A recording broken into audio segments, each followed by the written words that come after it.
Why digress any farther? So Tom has he has focused on a certain industry in the stock market, and he's done what I call a deep dive. Explain to me what a deep dive is. So, I mean, it's basically what it sounds like. You're not just doing a cursory review. You're not looking at what the other analysts think. You got to dig in. You go to the 10Ks. So publicly traded companies have to file with the SEC on a quarterly basis, a 10Q, and then on an annual basis, a 10K.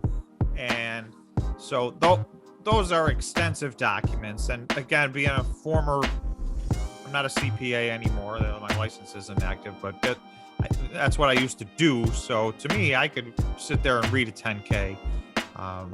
That's a deep dive. So it's really getting to know a company, and you can go a lot deeper than that. Most people don't really know the companies they're investing in. So we decided to really focus on Bitcoin and Bitcoin miners, and that's where we have invested.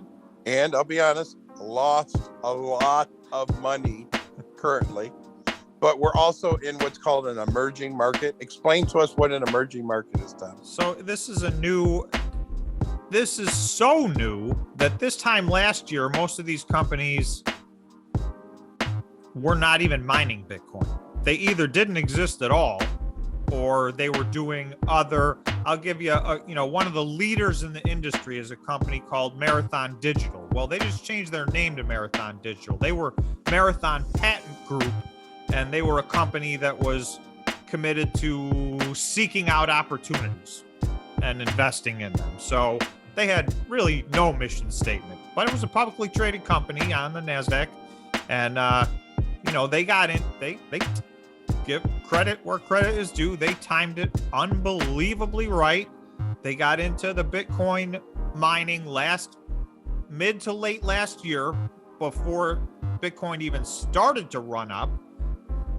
And they got all their stuff lined up. They've ordered 103,000 machines they have lined up to mine Bitcoin. They're not all, they're coming in over the course of a year, but that is going to make them by far the largest North American Bitcoin miner.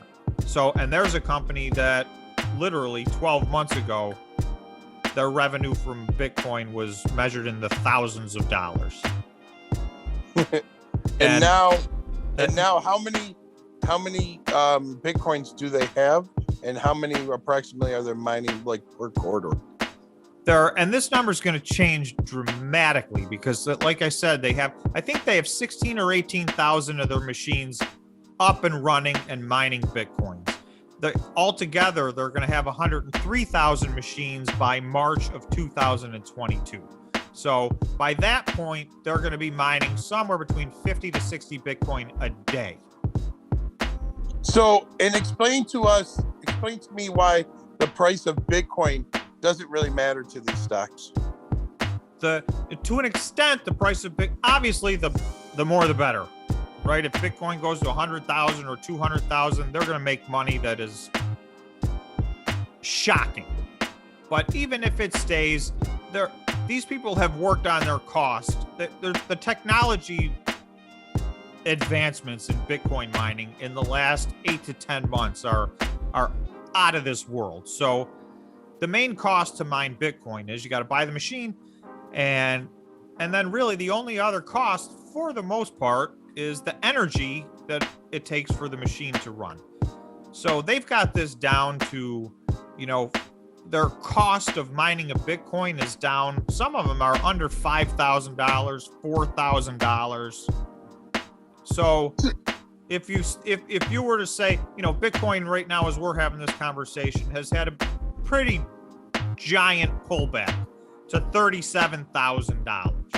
Okay, so their cost is $5,000.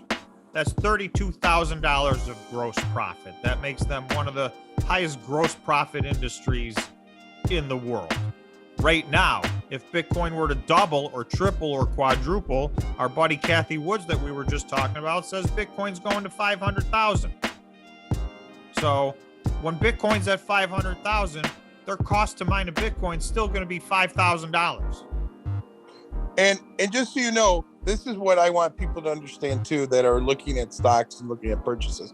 How much would you say, let's say I go and I create a business and I go, let's say, let's go with a good one, AT&T or Apple.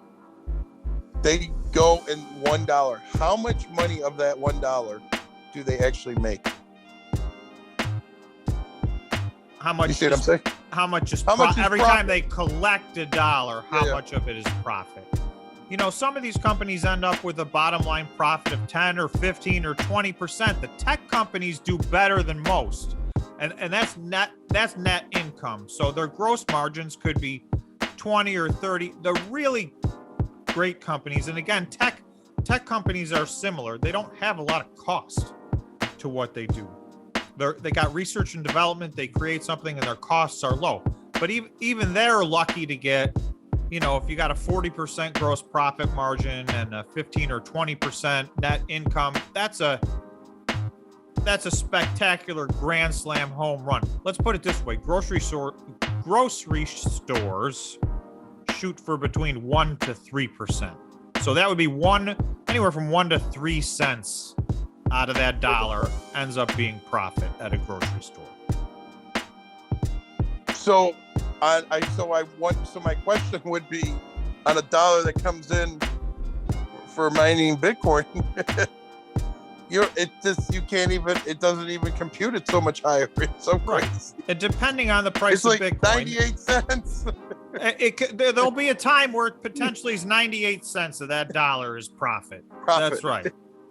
So they're not there yet, but even and that's why people don't understand how amazing Bitcoin is. That's why, you know, and look at you guys. I shouldn't say I'm not a big fan. I'm not a big fan of Bitcoin because I know what it was designed for. And anybody who understands economics understands that Bitcoin was designed to, I think, destroy the dollar. Personally, that's what I think. It's direct competition for the US dollar. There's no question. Right. And so that's what I mean. Personally, I don't want it to go much higher than what it currently is. I think it's great where it is. But even if it stays where it's at, these companies are making, what are they making, Tom? But just stay on Marathon. Yeah. So if you go, let's say they're still, even if I round down, they're still at an 80% gross profit margin. Right. At Bitcoin where it is right now, 80%. That's, you know, the housing industry is at 15%, to put it in perspective. So you go build a house, one of the hardest things there is to do. I don't even think it's 15% right now just because the costs going so crazy and wackadoodle. Right. Now some of the material costs have spiraled out of control and some people are getting burned on that. But let's say it's business as usual and you're at 15% or great, you're at 20%. That's great. You know, and how much harder is it to build a house? The Bitcoin miners, they plug a machine in, and I don't want to oversimplify it. There's a lot of expertise involved, but basically you turn the machine on and it mines Bitcoin. It runs a computer algorithm and they get money for it. And they don't sit there and no one calls them up and says, hey, there's a run on the paint over here. Or hey, this granite, I don't like the way the granite looks. It has a vein in it and I don't like that vein. I want to take it out, right? That's right. None of that happens, right? There's no customer. There is no customer. Man, I still love that business model. That's the best business on earth. It is. It's the best. No offense. Can you imagine? I mean, you know how people are. And look at some of them legitimate complaints, trust me. Oh, there's some. And there's a lot of builders that have given the industry a bad name but it's getting harder and harder to conduct any kind of business. So the concept of a business where, you know, if you get your hands on the machines, you're done. You're gold. And I can tell you that I tried to get my hands on a lot of machines, you know, and it didn't happen. There's a lot of scammers if you guys are trying to find them. And now it doesn't even make sense. They're so expensive that unless if Bitcoin goes through the roof, it doesn't make any sense, because by the time you factor in your energy, your cost of your machines, it takes forever to make any profit.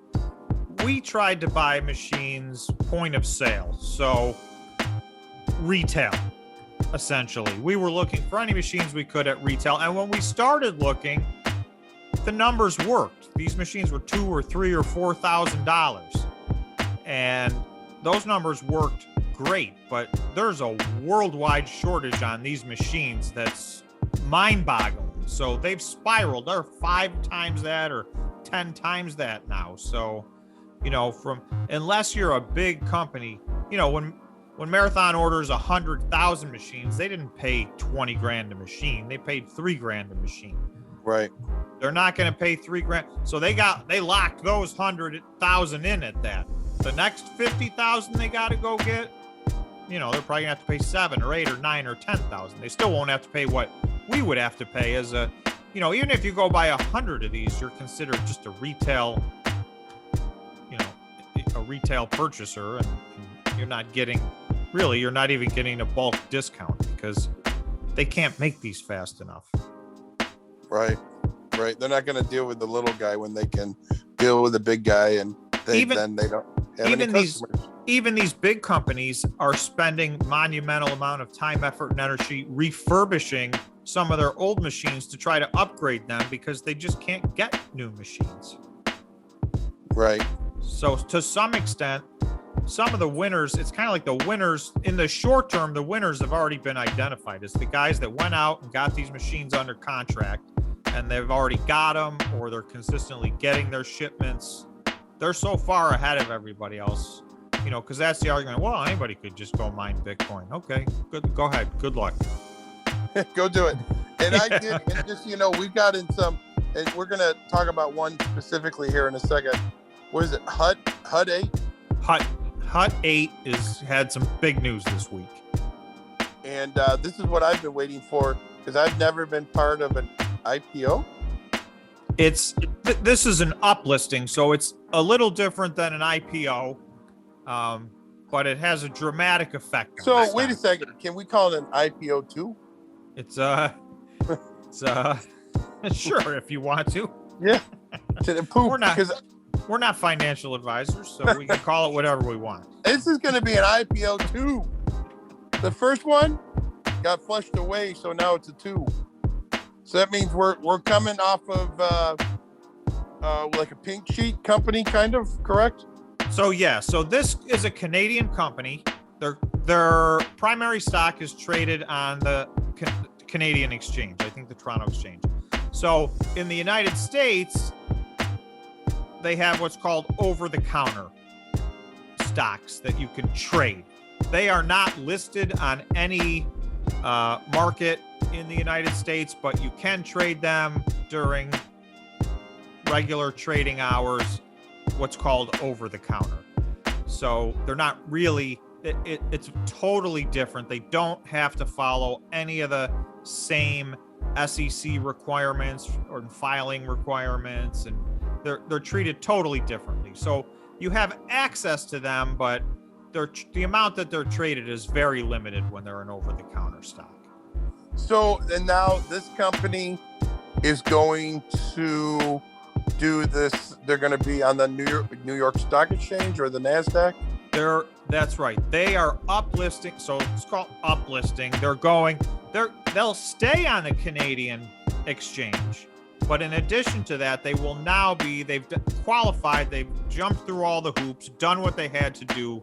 They will now be officially traded, so their stock ticker will change. Their company name is Hut 8, so they were Hut MF. They will now just be stock ticker Hut.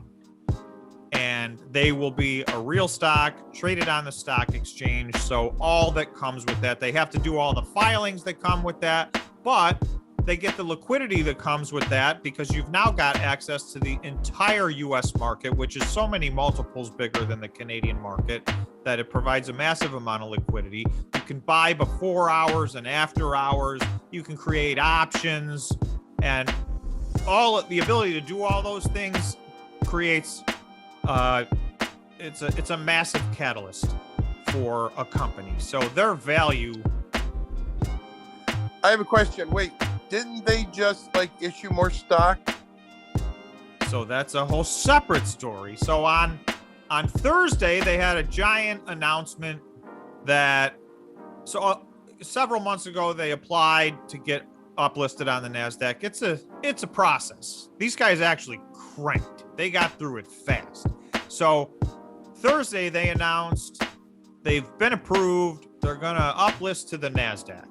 So their stock popped 20% just on that news on Thursday. So they went approximately from $4 to $5 US dollars in one day. So then immediately, now it's the next day, which is today, Friday,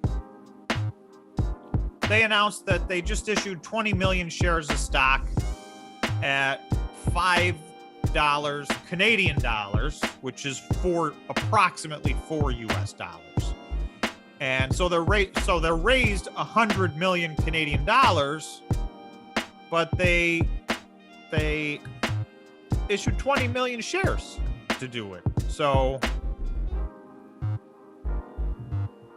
somebody knows so an investor, and I'm just going to use a famous investor called Warren Buffett, for instance, not saying it was, don't know if it was. No, I'm not saying it is. So what you're saying is that this guy or woman took and gave $20 million and bought these stocks. It was a firm, but yes, it was a firm bought 20 million shares of stock, and they got some warrants and some other stuff with it, which even equates to further dilution, not delusions.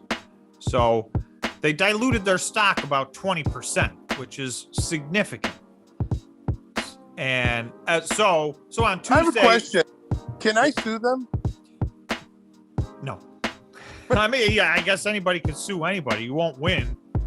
But if I sue them, because I'm down $8,000 on them, just so you know, $8,000. Well, this is not financial advice, but I would recommend waiting about a month. Or you think I'll be above that 8,000? Only time will tell the answer to that.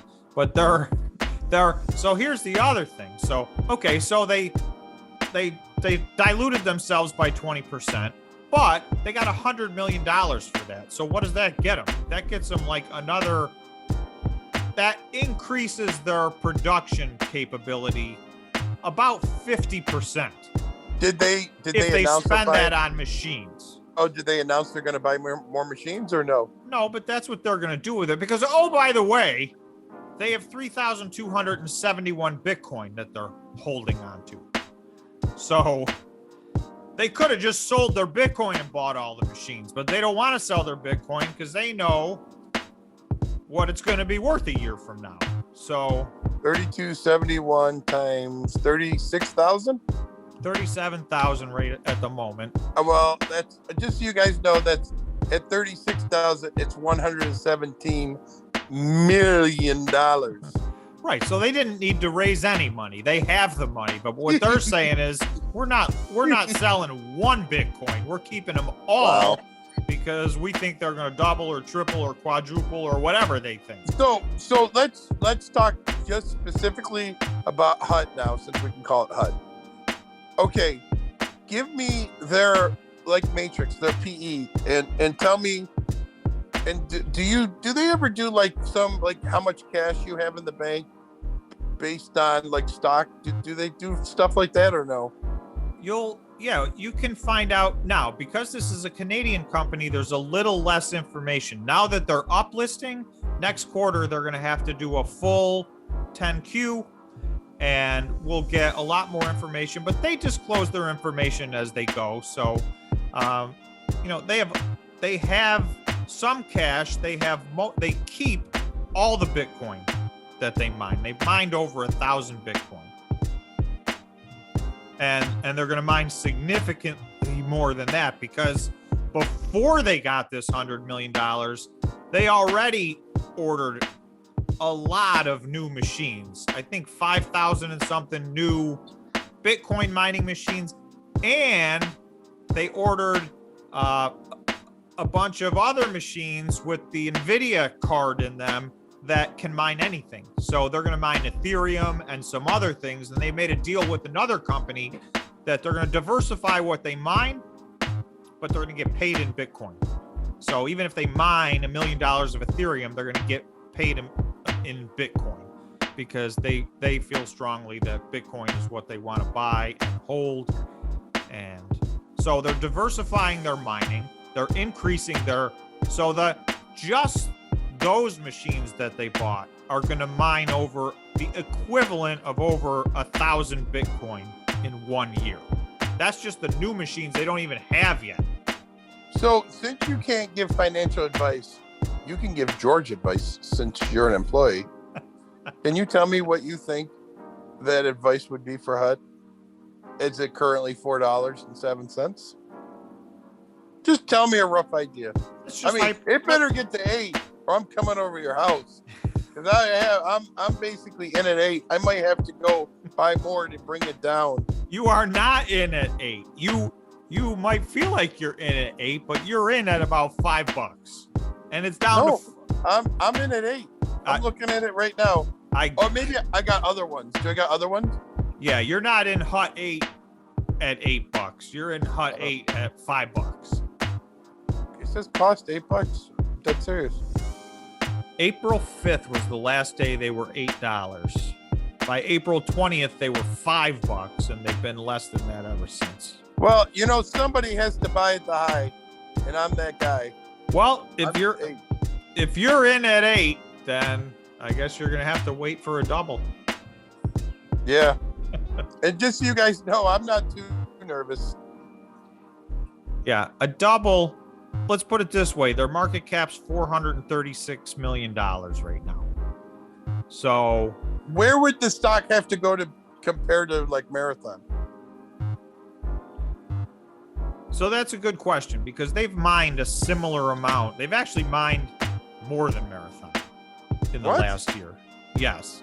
That won't be true in the next year, but for the last year, they've been one of the big miners. They had all their machines up and running, and they've been adding to the machines ever since. So they're one of the big dogs. So had they been the companies on the New York Stock Exchange, the companies on the NASDAQ that performed the way HUT 8 performs, their market cap has fluctuated between $2 billion and $5 billion over the last 6 months. So at that's like a 4x or a 5x right from there. Past performance is not an indicator of future. This is George advice, not financial advice.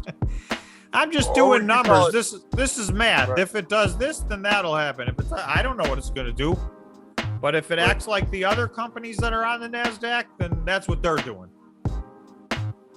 So, which man, I can talk to you all night, Tom. I mean, I really enjoy this, just because I consider myself an idiot, okay?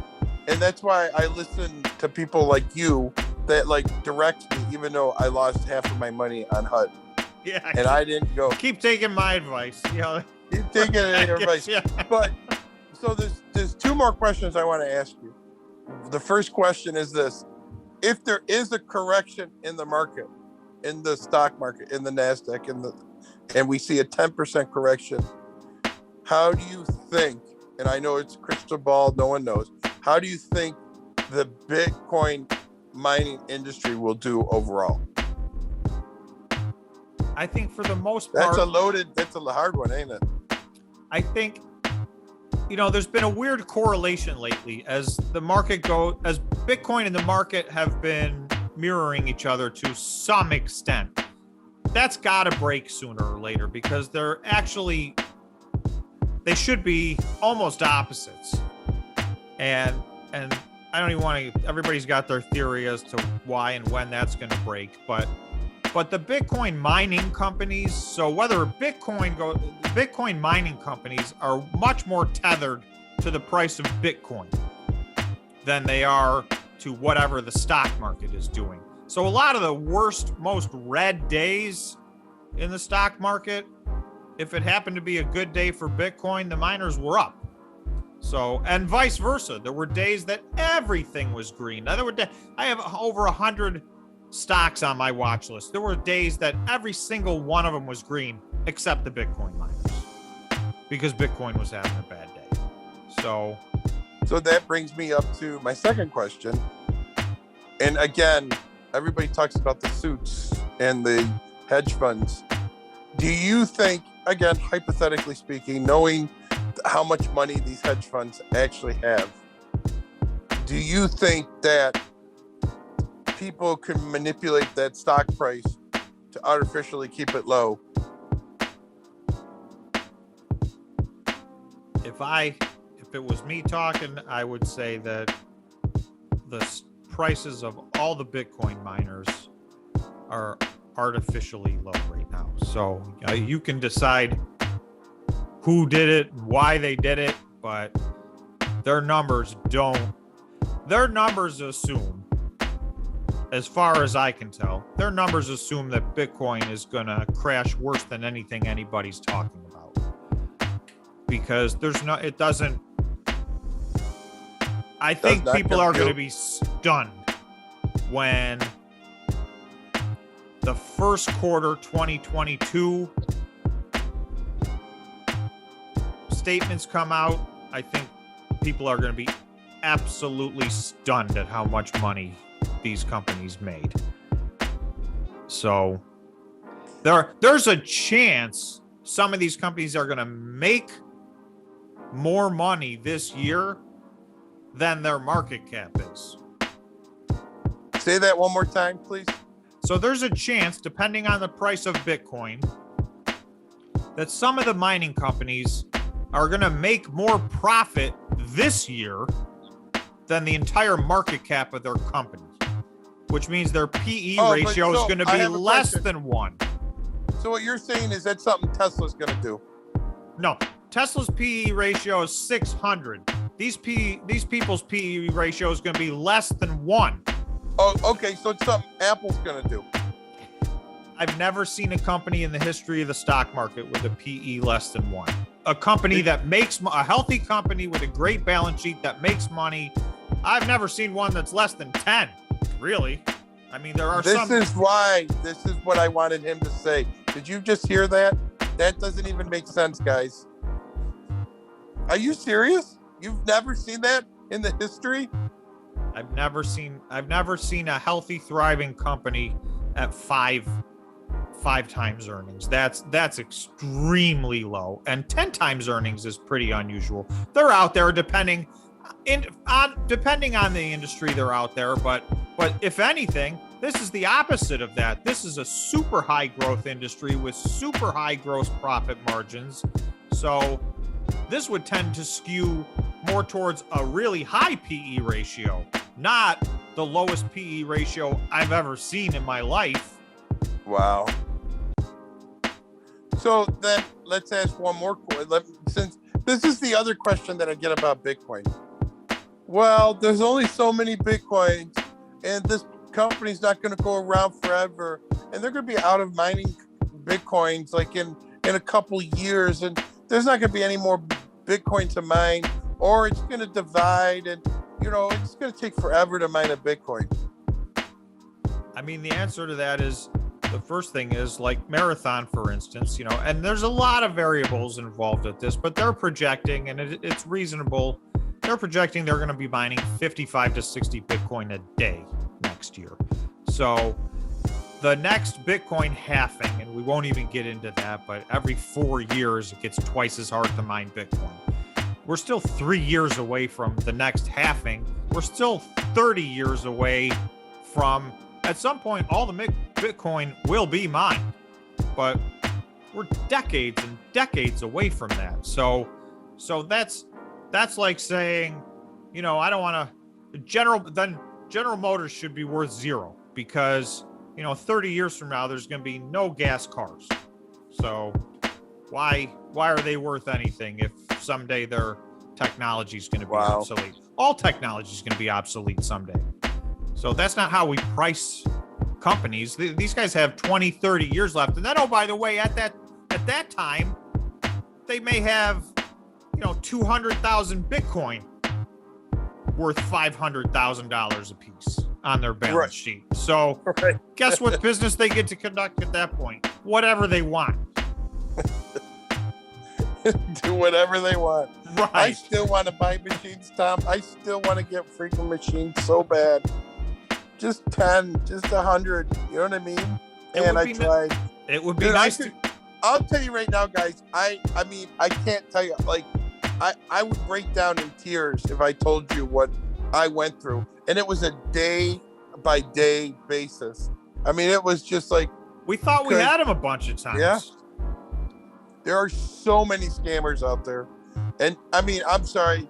You know what? I could sniff a scam. I think maybe not. Maybe these other people got them, but I just it just breaks my heart because we tried. Well, let's put it this way: you got to the point where you told somebody, he said he'd sell them to you, and you said, "Okay, tell me where. I'll get on my plane and meet you there." And boom, you never heard from him again. That guy's. Well, doesn't that make sense to you? That's a scam, right? And his name was George, by the way. Whoever George he would never communicate back to me. And then in China, listen to this. In China, we would get these people that wouldn't want to use was it Alibaba? Yeah, so they listed on Alibaba. Right, we would we've bought things from Alibaba before. And what's really cool about it is you can do what's called an escrow. And an escrow, you put your money in an escrow, they ship them to you. When you get them, you click a button, you say you're happy, and then they get their money. Not one of them would do it.